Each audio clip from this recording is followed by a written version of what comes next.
Salam gözəl izləyicilərimiz.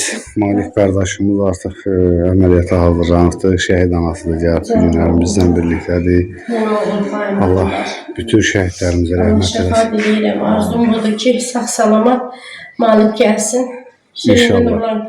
Şəhid qardaşının otağını ziyarət eləsin. Belə bir niyyət eləyib gəlmişəm bugün Malikin ziyarətinə.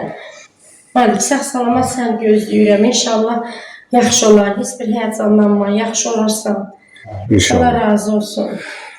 Allah Malik qardaşımıza dəstək olan qardaşlarımızın, bacılarımızın da canı sağ eləsin. Amin. Allah bütün qazilərimizə şəfa versin.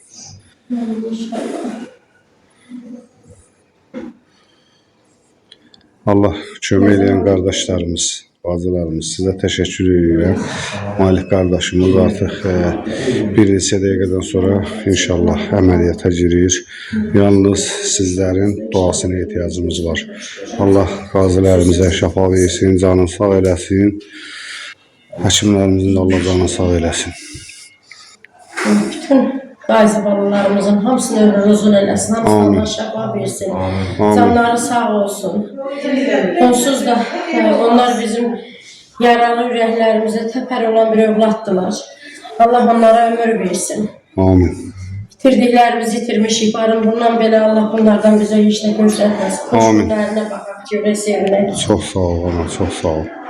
Nurxan bəy, gəl.